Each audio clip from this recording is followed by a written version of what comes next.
Et malgré l'engagement de ces acteurs distingués ce soir, le Centre national de transfusion sanguine peine à répondre à la demande en produits sanguins. Quel est l'état des lieux de la demande et de l'offre? Comment s'organise la collecte et la distribution des produits sanguins? Issoufou Ouedraogo et Chantal Ouedraogo nous apportent des éléments de réponse. Donner de son liquide précieux, un geste noble qui sauve. Dans la capitale burkinabé, malheureusement, ils sont nombreux les patients qui n'arrivent pas à s'en procurer par manque de sang. Dans la région de Ouagadougou, on a véritablement besoin de 300 poches qualifiées, bonnes, pour pouvoir satisfaire les besoins de tous les malades qui sont couchés dans les hôpitaux. Mais on est autour de 200, maximum 150, 170, ça varie selon les périodes. On a une variation selon les périodes. Donc même si on arrondit, parce qu'on arrive à satisfaire les besoins autour de 60%. Donc il y a 40%. Alors qu'aucun citoyen burkinabé ne devrait être dans les 40% pendant que 60% sont bien portants.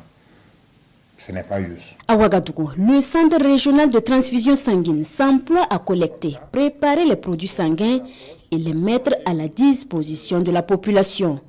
Un travail inlassable pour garantir la disponibilité du sang en quantité et en qualité. Après qu'on ait fini de prélever les poches, on va les orienter vers 2 services, les poches en préparation pour qu'ils préparent les différents composants en lien avec les poches et ils vont envoyer les tubes au niveau du service de qualification biologique des dons qu'on appelle aussi laboratoire pour qu'ils fassent les différentes analyses et les différentes analyses vont être les différents groupages et registres, phénotypage et il y aura les examens de sérologie qui sont l'hépatite B, l'hépatite C, la syphilis et le VIH. Si tout ça c'est bon, la prépa revient maintenant pour faire l'étiquetage et met les poches à la disposition du service de distribution. Ce processus repose avant tout sur les donneurs réguliers du sang qui se font de plus en plus rares en cette période cruciale. Le don de sang est une œuvre sociale et de solidarité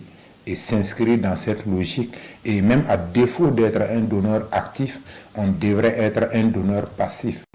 Et pour nous, le donneur passif, c'est celui qui contribue à faire venir des gens sur les différents sites, qui contribue à organiser des collectes de sang dans sa localité, de sorte qu'on puisse avoir des poches.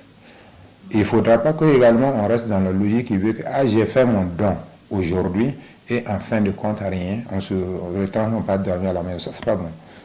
Parce que le sang également a une péremption. Même si on prélevait toute la population de Ouagadougou, le sang va se périmer, il faudra inévitablement renouveler le stock. À l'occasion de cette célébration du 14 juin, toute la population est invitée à se rendre utile en accomplissant ce geste majestueux qui sauve.